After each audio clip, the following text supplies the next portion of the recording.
ओम शांति।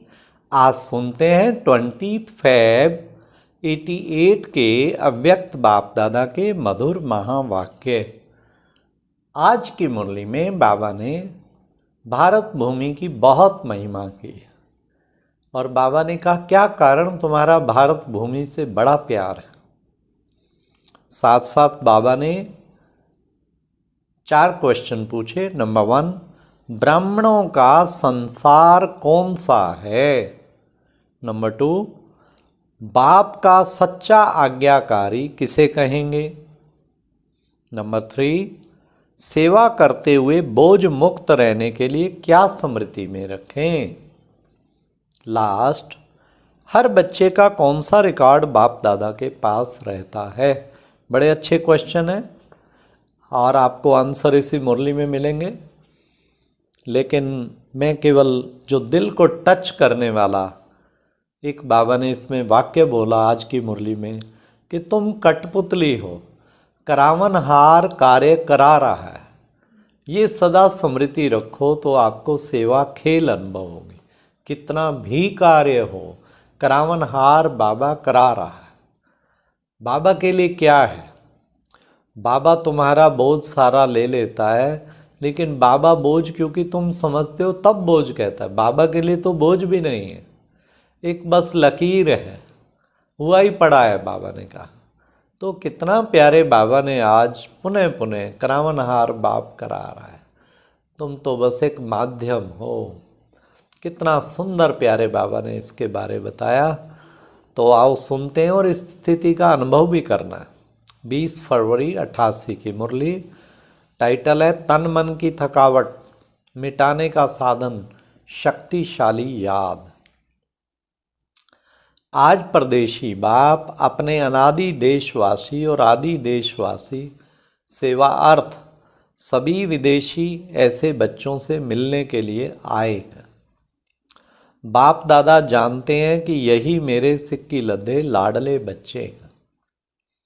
अनादि देश परम धाम के निवासी हैं और साथ साथ सृष्टि के आदि के इसी भारत भूमि में जब सतयुगी स्वदेश था और अपना राज्य था जिसको अभी भारत कहते हैं, तो आदि में इसी भारत देशवासी थे।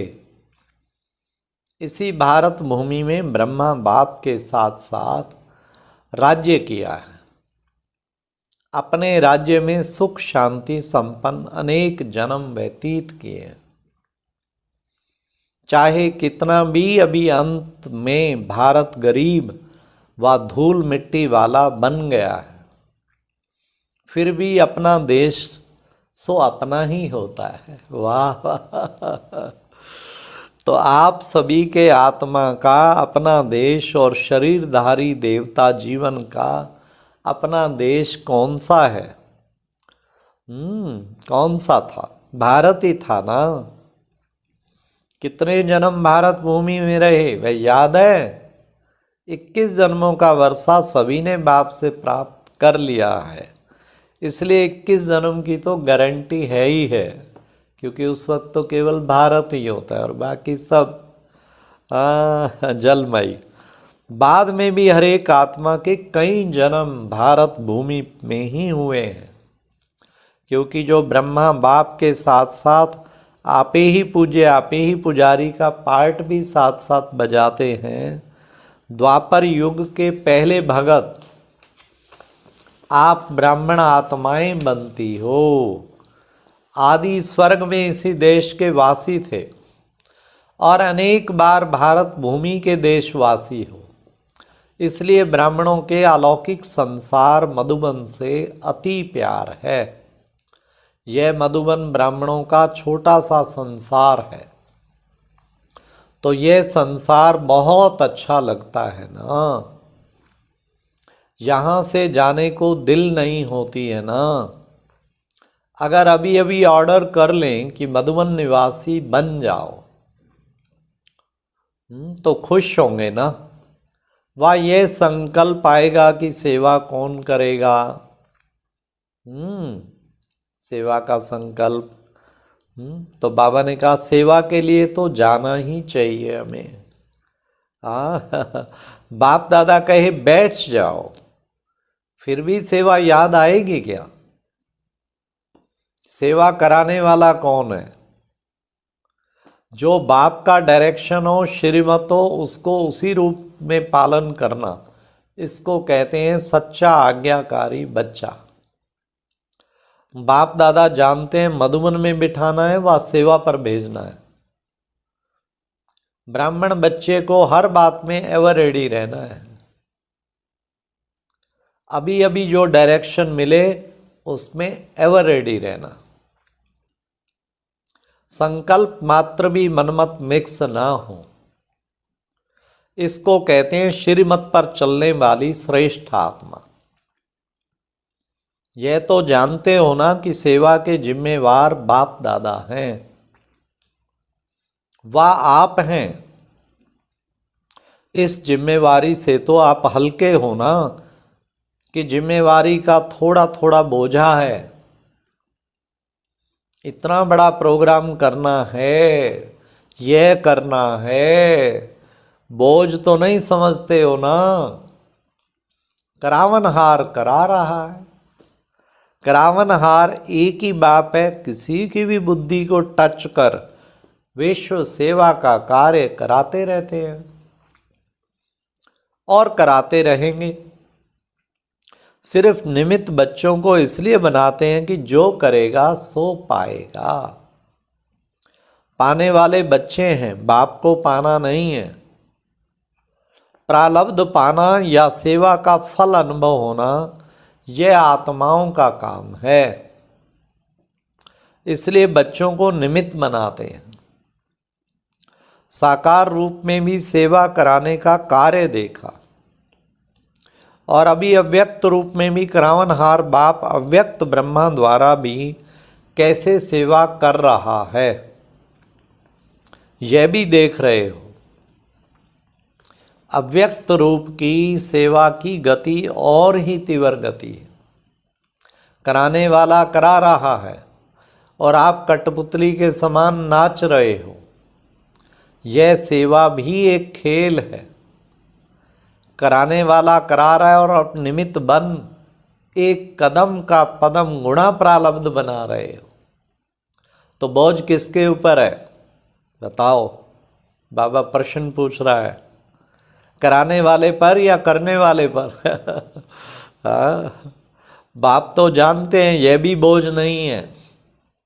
आप बोझ कहते हो तो बाप भी बोझ शब्द कह देते हैं। बाप के लिए तो सब हुआ ही पड़ा है। सिर्फ जैसे लकीर खींची जाती है ना, लकीर खींचना बड़ी बात लगती है क्या? हाँ, तो क्या, तो ऐसे बाप दादा सेवा कराते हैं। सेवा भी इतनी सहज है जैसे एक लकीर खींचना। रिपीट कर रहे हैं, निमित्त खेल कर रहे हैं। जैसे माया का विघन खेल है, तो सेवा भी मेहनत नहीं लेकिन खेल है।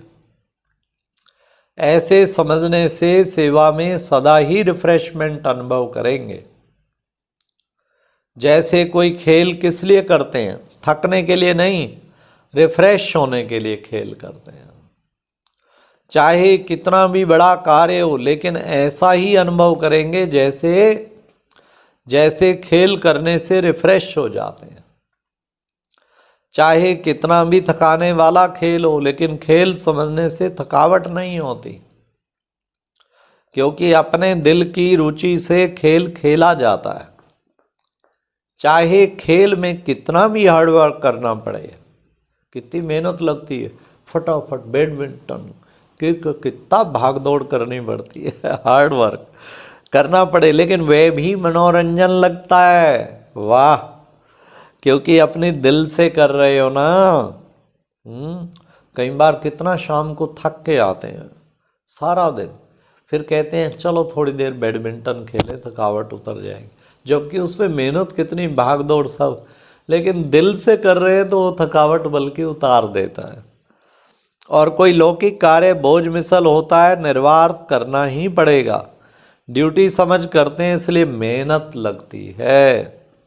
चाहे शारीरिक मेहनत करें, चाहे बुद्धि की मेहनत का काम होए, लेकिन ड्यूटी समझ करने से थकावट अनुभव करेंगे, क्योंकि यह दिल की खुशी से नहीं करते। ड्यूटी है, बोझ है, का उठाना पड़ेगा ये तो। हाँ, जो अपने मन से, उमंग से, खुशी से कार्य किया जाता है उसमें थकावट नहीं होती, बोझ अनुभव नहीं होता। कहाँ कहाँ बच्चों के ऊपर सेवा के हिसाब से ज़्यादा कार्य भी आ जाता है।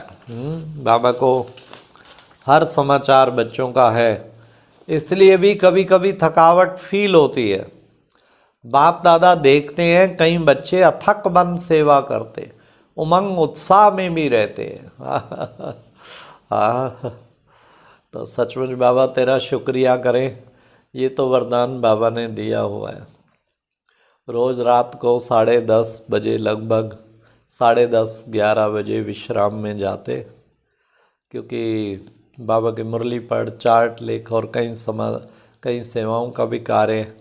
सुबह भी बाबा 3 बजे उठाता, लेकिन दिन में रेस्ट नहीं करते, पर थकावट जरा नहीं होती दिन में। ये प्यारे बाबा का कमाल और वरदान और दुआओं का फल। हर एक बच्चे की बाबा ने कहा, हाँ, उमंग उत्साह में भी रहते हैं, फिर भी हिम्मत रख आगे बढ़ रहे हैं, यह देख बाप दादा हर्षित हो रहे हैं। फिर भी सदा बुद्धि को हल्का जरूर रखो, समझा। बाप दादा बच्चों के सब प्लान प्रोग्राम वतन में बैठे भी देखते रहते हैं। हर एक बच्चे की याद और सेवा का रिकॉर्ड बाप दादा के पास हर समय का रहता है। सुना कौन सा रिकॉर्ड बाबा के पास है? याद और सेवा क्या करते हैं, सबका रिकॉर्ड बाबा का। जैसे आपकी दुनिया में रिकॉर्ड रखने के कई साधन हैं, बाप के पास साइंस के साधनों में भी रिफाइन साधन है, स्वतः ही कार्य करते रहते हैं। जैसे साइंस के साधन जो भी कार्य करते वे लाइट के आधार से करते, सूक्ष्म वतन में तो है ही लाइट। लाइट का वतन, साकार वतन के लाइट के साधन फिर भी प्रकृति के साधन है, लेकिन अव्यक्त वतन के साधन प्रकृति के साधन नहीं है।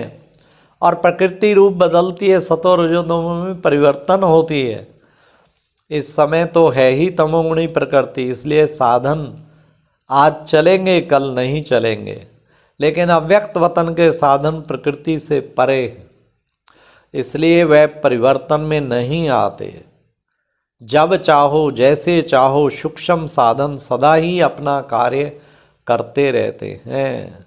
इसलिए सब बच्चों के रिकॉर्ड देखना बाप दादा के लिए बड़ी बात नहीं है। वाह वाह वाह वाह। अच्छा, सदा याद और सेवा के बैलेंस द्वारा बाप की ब्लेसिंग के अधिकारी, सदा बाप के समान डबल लाइट रहने वाले, सदा निरंतर शक्तिशाली याद का लिंक जोड़ने वाले, सदा शरीर और आत्मा को रिफ्रेश रखने वाले, हर कर्म विधि पूर्वक करने वाले, सदा श्रेष्ठ सिद्धि प्राप्त करने वाले, ऐसे श्रेष्ठ समीप आत्माओं को बाप दादा का याद प्यार और नमस्ते। अच्छा, ओम शांति। तो क्या करना है, क्या करना है? हर वक्त नशे में रहना है, सेवा करते हुए डबल लाइट बाबा करा रहा है। ओम शांति। ये एक प्रेरणादायक वीडियो है, जरूर देखें, कोई भी मिस ना करे।